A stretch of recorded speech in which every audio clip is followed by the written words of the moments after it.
Hi, I'm Crystal, and this is my husband, Rob. We thought we would just share with you today a couple of things now that we've been here almost 3 years about what the positives were, why we decided to move here, and some of the challenges that we found along the way. I'm going to let you talk a little bit about why we decided to move here. Here is Sesimbra, where Crystal and I live currently. We've lived in a couple of other communities in Portugal as well. To answer your question, back in 2021, we were looking for a number of reasons for some change in our life, and some of it had to do with health and the need to get into a healthier environment for some issues that we were dealing with. And part of it had to do with just being ready for a change in culture, change in our way of living. I was retiring, and we were suddenly free to do things of that nature. Our kids were grown up and living on their own, and we thought, why not? In fact, we felt suddenly a sense of urgency to make that happen. We looked at different places around the world. We looked at New Zealand and Australia, but they were locked down during the pandemic. We started looking at places that we used to enjoy, like places in Europe, and researched all of Europe. And it was kind of fun to do this research. And there's more information out there than you would imagine. Not all of it's accurate, but there's a lot. So what came to light over a period of time was that Portugal had a number of things that checked our criteria boxes that some other places didn't have. Some of those things had to do for us a warm climate, had to do with being on the water, had to do with being where there's good health care, had to do with being at some place that inspired us culturally, and liked being in a place of history and a place of interest and natural beauty. That's a lot, but we saw that Portugal appeared to check most all of those boxes for us, and there is a low cost of living, which would allow our dollars to go a little farther and allow us to live a little more comfortably than we might be able to in the States. So I'll say you're being just a little bit modest. I have some health problems. I have 2 autoimmune diseases, and I was doing some intravenous treatments in the U.S. that I became allergic to. There weren't a lot of options left for us. And I had spent a little bit of time in Australia where there weren't as many preservatives in the food, growth hormones, those sorts of things, and a much more relaxed atmosphere. And I had done so much better that we looked at that first, but during COVID, it completely shut down. My husband here saved my life. He looked for a place that checked the boxes for us. I will tell you that I couldn't have found Portugal on a map if I tried. I knew it was somewhere in Europe. This is embarrassing to say, but I think I, like a lot of Americans, if you haven't been to a certain place, it's hard to see and imagine what it would be like. So we traveled here in the fall of 2021. And in September, and just found love. It was a scouting trip of sorts. Before you make a really big decision like moving where you live, I think a lot of research and a lot of scouting is important. I think that some people may launch into a move before doing enough research or enough personal scouting, potentially not liking where they're at for one reason or another. I think that we were smart to take a few weeks and really scout out the country and see if what we had imagined would be true about these places was actually true. Yeah, it was very different for us because I'm not exactly sure what I expected. But when we came here, it was just so historic. Yet people live like people live. Portuguese people are wonderful and very kind. And they live just like we live, maybe in older buildings, but a lot of very similar things to what we had in the U.S. Some not so similar, which we get used to. I think I'll tell a teeny little story about when we first got here in September. We were in Cascais, which is near Lisbon, and we didn't know this then, but that's where the president of Portugal lives, and we were staying in an actual castle. It had a little hotel and a little cafe down the street. I work in marketing, so I noticed a couple of cameras around, but really not any security, and we saw these men coming out and talking to the cameras, and our waiter asked us, "Do you know who that is?" And we said no. And then he said, "That's our president, and that's our prime minister, and that's the entire cabinet. They're having a meeting here." And then they just walked by the table where we were having a glass of wine. Sat down at a table next to us and had some wine themselves, were friendly and saying hi. It was a real difference between what the presence of a political figure like the president of the country would have here versus the amount of security and the amount of attention that would occur back in the States where we're from. And that was really our first experience like that. And the waiter told us, "Oh yeah, he lives in town and he goes down walking on the beach every day and he goes to the grocery store." The second place we lived in Portugal was Cascais, and I actually saw him downtown one day just walking by himself without any security. That kind of tells you a little bit about the political atmosphere. Everywhere has some politicalness to it, but this place is so very calm. There's not violence, which is crazy. We've lived in three places. All three places in Portugal. First, we lived in Lagos, which is in the southern part of In the Algarve Algarve South Coast. in Portugal.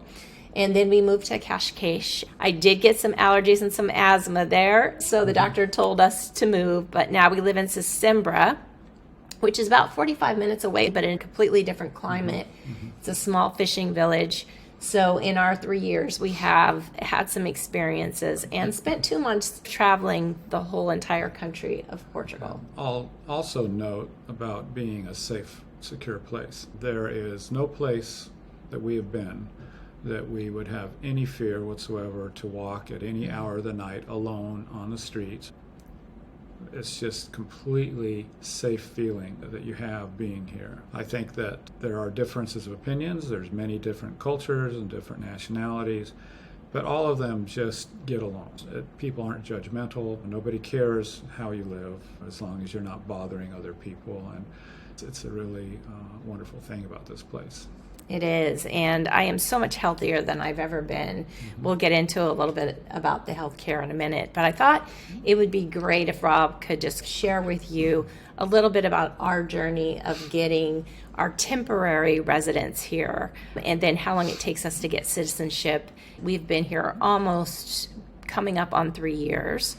So do you want to talk a little bit about that? Sure. The process seems lengthy when you look at the entire breadth of what is needed, but when you just wade into it and do one thing at a time, before you know it, it's done. It started with getting a visa in the U.S. We lived in Arizona, so the West Coast office is in San Francisco, where you go to get your visa.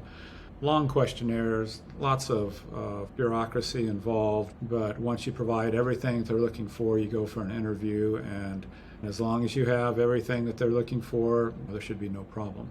So then you wait until you get your visa. It's supposed to come in the mail, and they say it could be 3 months, but it could be different. You never know. So we made plans to come to Portugal around the first of the year. My retirement occurred on the end of December of 21, and we made plans to fly to Portugal and move on 15th of January of 22. That's cutting it pretty tight. We have an attorney here who was appalled at how quickly we were trying to do things, but I think that's just some of our U.S. culture shining through. We tend to push a little bit and be a little assertive, even when maybe it's not necessary. What occurred was that my visa did not show up in time for us to leave on the 15th of January. We'd already ended our lease. We'd already given away all of our possessions, mostly to our children, who were pretty excited about getting everything we owned. Even Before we died. Even our cars and the like. And we were just ready to go. Crystal was starting a new remote work job at the end of January, and we just really needed to be there. So after giving it some thought, decided, let's just do it. Let's go anyway, burn the boats. And when the time comes that the visa is available, I'll fly back to the States and get it. and wrap up things there and come back. And once again, our attorney was appalled that we would do such a thing, but it all worked out well. Oh, it all worked out well. We were here for how long before you had to fly back to San Francisco? Basically 2 weeks. 2 weeks. Yeah, early Yeah. February, I flew back and took care of everything that was left to do. So that is the initial part of the visa, and then there's another part. But what the visa does is it enables you to go ahead and set up a meeting and pursue your temporary residency in Portugal. Sometimes your visa will actually include a date for a meeting with the immigration service here. Oftentimes it doesn't. We ended up getting a date, and I think it was in March, late March, ended up going and meeting with them, and were successful in getting a temporary residency card. Of course, once you go and get it, you get a piece of paper that says you're going to get it, but again, you're waiting for it in the mail. And sometimes it takes quite a while to come in the mail, but eventually it does. We learned Portugal patience during that time. That's what we call it, Portugal patience. I think that this is just an example of expectations and a lifestyle change that needs to happen if you're going to be happy here or in other places with a slower pace like this.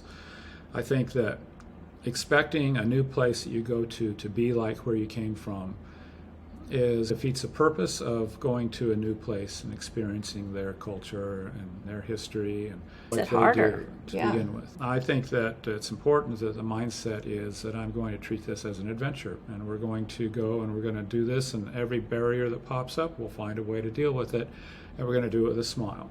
And it's easy to get frustrated from time to time when it takes a while for things to happen. Everything is slower. Sometimes it's frustrating, but then more and more as you experience it, it becomes a wonderful thing because you yourself slow down your pace a little bit, and you don't mind at all when it takes a little while for the waiter to come and bring your food. You very much enjoy the fact that in Portugal they will never give you the bill until you ask for it. No one expects you to leave, turn the tables over. Their whole focus is on giving you a good experience while you're eating and dining. It's just a take your time kind of mindset that needs to happen. But once you achieve that, it'll probably add years to your life. For sure. The whole no preservatives and growth hormones in the food has been amazing. We were both working very full-time jobs in the U.S., eating out too much, which we also eat out here, but it's just different. Even going to the grocery store in the U.S., things you pick up will have preservatives and growth hormones. You might not even realize what's in the package. Of course, when you go through a drive-through, you're getting tons of that. And I was getting really, really sick. And my doctor said the last thing he said to me was, we're going to need to kill your immune system. We talked about it and said that's just not an option. So we moved pretty quickly, and giving my husband a lot of credit here. I'm not sure you would have retired so quickly if that hadn't have happened. Thank God I did. Thank God you did. I no longer take IV treatments, and I, for one of my conditions, just take the preventative pill at night. I was at some points in bed where I couldn't move. So it's just amazing to see the difference, I think. It really saved my life. Yeah. I think that in the U.S., every restaurant, every store has a big loading dock, and things move around by trucks, or they go across the country, and preservatives are needed for the type of system that exists there. Here, all the food that we eat comes from within about a 50-mile radius. Nobody has loading docks. Everything is wheeled in the front door while you're eating. In a little hand cart in the front door, and it's all fresh. The fish was caught that day or the afternoon before. It's just a different concept altogether that they're able to achieve here that would be difficult to achieve in the U.S. Yeah, I think it was one thing I was actually a little worried about. We came from Arizona, and we lived on Mexican food a lot. We love Mexican food. Who thought Portugal would have Mexican restaurants? We were a little uptight about that and about how the food would taste without all of those preservatives and growth hormones. And funny enough, I will tell you, the first time I tried to cook anything, I went to the grocery store and we spoke zero Portuguese. I was trying to differentiate the hamburger that was beef from pork, from ground chicken, these sorts of things. And because there are no food coloring in it, it looked very similar. So I panicked a little bit. I'm looking for some meat from beef, and I see one package that has steers on it. It has a picture of a cow on it. Yeah, so I picked it up, brought it home. I really don't know what I bought that day because when I cooked it, it was very strong. But since then, we have learned how to actually buy things, and I'm not a real good cook, but I will tell you there are a couple things now that I can make here, and I think they're even better than they were at home. And then I would also say that the restaurants, the food is so fresh that you don't miss that preservative flavor that you don't even know you're tasting. I will tell you this because the food was so good here. So many different kinds of food too. We have Italian restaurants, we have Asian restaurants, we have Mexican restaurants. We had to search them out a little bit, but sure enough we do, and some good ones too. So it was interesting for me to think, okay, is the food going to taste different? It was so good, and as a matter of fact, I never even thought about it. I was getting healthier and healthier until we went back to visit family in the U.S. And about the second day, I started getting sick. And this has been a theme now every time we've gone back to the U.S. I think our bodies are cleansed from all those preservatives. So when we start taking them in again, it takes a few days or weeks to really try to get back in the groove. We love seeing our family, but we're always ready to come home. Food does taste a little different here. Some are immediately delicious and wonderful, and some are not quite what you expected and take some time to get used to it. It's kind of a Mediterranean diet. The fresh fish is just incredibly good. The other types of foods are pretty well done as well. There's people from those countries here that prepare and are behind the preparation of different kinds of ethnic foods. The vegetables here are amazing. They remind me of my grandmother and grandfather in Indiana had a big vegetable garden that they never used repellents.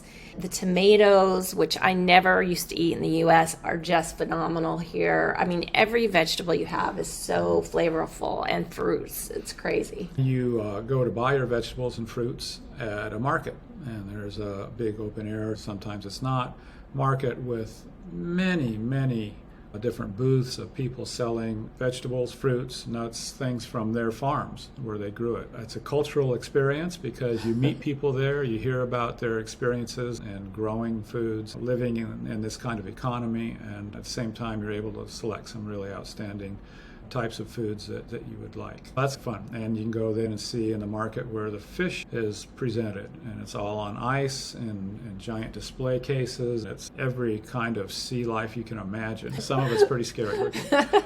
Some looking right back at you. At the same time, we found it interesting in all three places that we've lived in Portugal, and we've traveled all throughout Portugal. There are some American influences here. There's McDonald's and Burger King and Pizza Hut, and we saw Subway the other day. But it's different when you eat it because they have to follow the same rules here. So it just seems fresher. We don't eat at those places much. We prefer the cuisine a little more, but we occasionally do, when it's convenient, go to those places. And yeah, I think that everything's a little bit different when you eat at a McDonald's out of the country. Every country changes it a little bit, but it's similar enough that you know what you're getting, and it does taste pretty good. Yeah. There's a lot of pork here too, especially as you go north. I'm not a huge pork person. This was a little bit of a challenge for me as we traveled up north. But guess what? We found tons of food and lots of great food to eat. Yeah. We do like bacon. We do like bacon, which I don't really consider pork. Don't ask why. I don't know. It's a justification in my head. It's Portugal is not that big of a country. It's 10 million people and physically about the size of New Jersey. But there's a real change culturally, a little bit of language, and what foods are eaten from the south to the north. I think that the south is warmer. It's a little more tourist-oriented. It's got a wide variety of kinds of foods and very oriented towards fish, fresh fish, which is caught every day there. And then as you move north, I think that you get into areas where especially inland where there's not as much fish, but there's always a lot of cod, and then you see a lot of pork, and then you can always find some beef, but it's not always featured. You can find some chicken most of the time. It's interesting. At Thanksgiving, there's a little bit of a scavenger for the hunt turkey, if you want to try to recreate a U.S. Thanksgiving dinner. Although I will say we have met some other expats. We still have friends from Lagos, and they're very cool people. They get a turkey somehow and do a Thanksgiving dinner and invite everyone. We haven't quite made it to one of those yet, although I am waiting to do that. Last year, I will say, my husband's birthday is in November. We spent Thanksgiving in Santorini, Greece, which sounds like, really? Wow, that's a super big vacation. When you live in Europe, everything is so close, and it's very much less expensive to go. What a treat that was. What a beautiful place. We've been able to travel a lot in Europe. In the 3 years that we've been here in Portugal, we've been to Ireland, we've been to Germany 2 or 3 times, we've been to Austria, we've been to Greece, we've been to England. Ireland. Very easy to jump on a plane and fly for 2 hours and be somewhere. And if you're within the European Union, it's really no hassle to get off and on. Customs is just it's easy, very actually. easy to deal with. And that's part of what we love about being here is access to so many different countries and their cultures. So back to the status of our immigration. We're temporary residents, and after 2 years, you renew that again, which we've already done. It was pretty easy. I got my card right away. Rob hasn't. So It's Portugal in the mail. patience. Again, a little bureaucratic slowness. We can't believe we live here every single day, and we have chosen to live on the ocean. Arizona has no beach, no ocean, and Rob had lived in California and been on the ocean before. I probably didn't even see the ocean until my early 20s, believe it or not. Coming from Indiana, first moving to Arizona when I was little, and I just fell in love with it. And I'm just shocked how much I don't think I could be away from the water now. Crystal found out that she loves boats. I love them. She's in a happy place when she's on a boat, so who knew? Who knows if we'll end up with one someday? I don't know. We'll use other people's boats. One thing I wanted to talk about was healthcare, since that was a big reason that we came here. I was desperately anxious about the healthcare here and what a hospital would be like inside. There's a public and a private healthcare system. Before we were even temporary residents, we got insurance. I'm not sure if we had our numbers yet. We, within 3 months of being here, did a lot of research and bought insurance policies, which covers us. We utilize mostly the private healthcare system.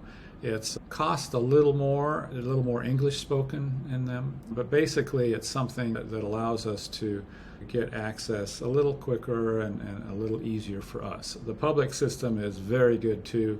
Some of the buildings are older for some of the hospitals. They may at times have more of a crowd of people utilizing them, but both systems are good. We have the ability to use a private system, so we want to use it so that we're not overcrowding the public system, which so many people here rely upon. So when he says it's more expensive, I kind of giggle at that because we bought the most expensive medical insurance policy because of my conditions. And in the public system, which we're able to use right away, even visitors can use it. There are no pre-existing conditions. Our premium, even though we picked the most expensive, is about 4 times less expensive than what we paid in the U.S. And to give you an idea of what a doctor's visit costs, if we go to a hospital or a clinic using our private insurance, it's 18 euros. Well, if you put that in perspective. We both have been in the hospital here. Rob just recently, he hadn't been in the hospital since he was 5 years old. It was a bit of a new thing for us. When we moved here, I had frozen shoulder, and I ended up having surgery because it had been 3 years, and through physical therapy never got better. We found a great orthopedic doctor just by going to the private hospital. He was fantastic. And he told me, listen, I think you need to have this done. You've done 3 years of physical therapy. And I was scared to do it because doctors in the US had told me that it would take about a year of recovery and it would be painful. And he said, I can promise you that if you do your physical therapy within 60 days, you'll be done. I don't think I really believed him, to be honest. It was a pre-authorized through our insurance, and I was in the hospital for 3 nights, 4 days. And for the surgery, all the medications, the physical therapy, because it was pre-approved, our copay was 50 euros for the whole visit. I used to work in hospitals in the US, so I can tell you it would have been tens of thousands of dollars. You want to talk a little bit about your experience? I think that when you first come here, you have no idea what to expect in the way of healthcare, and you hope for the best. When we moved here, we moved to Lagos, and they had a private hospital, a small one, but a private hospital there, which gave us a comfort level that we could live there and have emergency services if needed. We found that when we went to the hospital there, that people were very friendly. Maybe half of them spoke English, but even if they didn't, they would work with you and you'd figure things out. We got a doctor there that worked in a clinic who became our family doctor, who we could go see and make an appointment and see them the next day or a few days after. And our cost was $20 per visit, and so helpful and knowledgeable, and a great experience every time we went there. They have labs for blood tests and the like right there in the clinic. Now here in Sesimbra, we live about 30 minutes from a place called Setúbal. And in Setúbal there are hospitals, a private hospital, public hospital, and a clinic where we now have our new family doctor. It's just a wonderful experience. They're adding on to the hospital, so the construction has an impact on access and parking, but still, it works just fine. You learn how to work through the system. I recently had to go in, as Crystal mentioned, for some digestive issues that weren't getting better. I went in on a Sunday night, emergency department. There was not very many people there, and the doctors and the nurses were great. They took care of me very quickly. And I stayed the night because they wanted to observe some things that was going on. Cost-wise, it's great. The knowledge level and the professionalism and the just kindness and friendliness of the doctors is really very good as well. The medications, I was paying so much for mine. In the US, I had to have a special kind of insulin. Some didn't work with me. I remember when we first came here, I took a box of my insulin to the pharmacy. We had great insurance in the US, but I was still paying large amount of money every month for insulin. I went in and I gave her the box and I said, do you have this here? And she said, but yes, of course we have it here. She goes, let me get the price for you. It was before we were residents. She said, well, I hate to tell you, this is going to be kind of expensive. It's going to be like 26 euros for a month's supply. I was paying thousands of dollars in the US, so I had to try not to actually laugh and didn't be so surprised of what she was saying. But she said also, don't pay that, because as soon as you get your health number when you're resident, it'll be free, because we do not charge for life-saving medications. And that is true across the board for many different kinds of medicines. Some of my other medicines may be 2-3 euros. If I'm getting a lot, and maybe it's a brand new kind of medication, it might be a little more, 20-25 euros. This is not through insurance. This is just the cost of the medication here. There are health insurance companies, as we have in private, but they don't advertise. So there's really nobody marketing and trying to fight for your business. It appears that all of the money that goes to the system through taxes for healthcare is actually spent for healthcare, not insurance companies, not going to pharmaceutical companies for very high prices on drugs, which we've seen in the States and which we don't see here. We don't watch a ton of TV here. I have never, ever seen a commercial for healthcare or medicine. That is not something that's done here. And it's quite refreshing and helps everything to be a lower cost. Mm-hmm. Maybe we could talk a little bit about taxes. That's always a concern for people when you're moving to another country. We will be eligible for citizenship or dual citizenship here in 5 total years. We've been here almost 3, so we're a little ways past halfway, which is pretty exciting. We figured it out as far as taxes work. I'm in a situation where I had a retirement plan and I have Social Security. So those are two income streams for me, for us. Crystal was working still remotely in marketing, and so those were the three types of incomes that we had. As a person from the U.S. here, we also obtained NHR status, non-habitual residency status, which allows us to place some lower tax rates if we were to get Income in from Portugal. And we weren't, and we still aren't. All of our income, everything comes from the States. What we have learned here is that basically we benefit from the fact that Portugal and the U.S. have a double taxation treaty, which basically does not allow individuals to be taxed twice for the same income.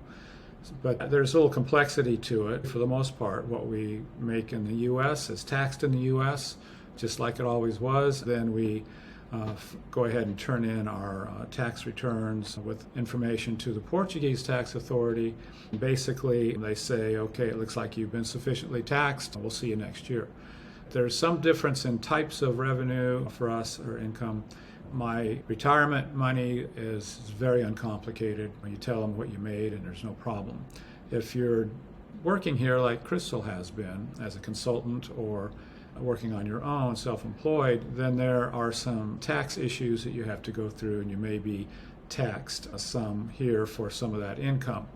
But if that happens, then you can potentially get an amended tax return back to the U.S. and get a return, because again, we're not supposed to be taxed twice for the same money. If you're here working remotely and you're an employee of a company in the U.S., then that puts you back into the category where they're hands off and basically just watch what you're doing. As long as you're taxed about 20% or so, and then you don't owe any taxes here at all. It's been much easier than we really thought. One thing that I have done for a while is I have been a consultant and I have been an employee remotely. I found out that the tax is a little higher on the consulting side, so it's beneficial, even if it's a part-time employee, to have that status and have them pay you the same if they're willing to do that. But it's really not that much of a difference. We paid a few $100s in taxes here, and we'll be able to get that off of our U.S. tax return. We don't mind paying taxes here. We feel like we should contribute. We're also taking Portuguese lessons. One of the challenges, I would say, and one of the positives, is a lot of people here speak English, especially if you're in any town that has tourists. Europeans really vacation in July and August. We've learned that living in 3 different places where vacationing is really popular. English is the common language. In December, where we are now, a lot of the people that come here for vacation are Portuguese, which is great. We love the Portuguese people. But still, there is English spoken, so we always make it through. And with our broken Portuguese, it's becoming even a little easier. We feel that it's important for us to make an effort to learn the language of the people in the country where you're living. I think that we want to be able to communicate fully with a fluent command of Portuguese. It's going to take us a few years to get there, but we've made a lot of progress already. In a lot of situations, we can get by with somebody that doesn't speak English, just with what we do know, a little sign language, an occasional laugh or smile, because didn't quite understand each other, but you get there. And it's not a painful experience here. It's actually, a pleasant one, because folks are okay with the fact that you can't speak Portuguese. They will help you as much as they can, generally speaking. Mm-hmm. Well, this is off the subject, but I was just thinking about housekeeping. We had a housekeeper in the U.S. because we were both working crazy amounts of hours, and we paid a lot. And when we came to Portugal, I was absolutely floored. You can get your house cleaned here. We started with someone that charged 10 euros an hour. She took about 2.5 hours, so maybe 25. We went to Cascais. I think that's the most we paid, maybe $12 an hour. Although they become your friends and they don't even want to take money from you. It's kind of crazy, but it's such a small amount of money. Now we have a much bigger place in Sesimbra that we're renting. It's still, and I give them a tip, like 40 euros, and it's 2-story house with a lot of bedrooms. It's an apartment and a lot of windows. Things are less expensive here. Eating out is less expensive here. Groceries are less expensive here. This is the least expensive place we've lived in Portugal. Yeah, I And think it's, everything is probably less expensive here except for a couple of things. Maybe gas. similar, but not outrageous. Another thing is that we don't need a lot of gas because we walk everywhere. One of the things on our checklist when we first came here and when we've moved since then is that we want to be someplace where we can walk to the things that we need to do and want to do in daily life. So if you live near or in an old town area of any town in Portugal, you're surrounded by cobblestone streets and several hundred-year-old buildings and Castles just everywhere. churches that are just beautiful, and forts and castles, and it's a little bit of a fantasy land at times, but it's very real, and people have lived here in these facilities and these communities for hundreds of years, and there's something that we have to learn from them, I believe, that how people can live differently than the way that we are accustomed to. We grew up living in a pretty much automobile-dominated society, and there's good reasons why that happened in the U.S. But here, the communities were planned around horses and buggies or people walking. There's very narrow streets, and they wind around. There's no grids. Things respond to the topography and to the beach and the ocean. It's just charming. It captures your imagination to be here, and that's part of the things we like. Hundreds of sidewalk cafes.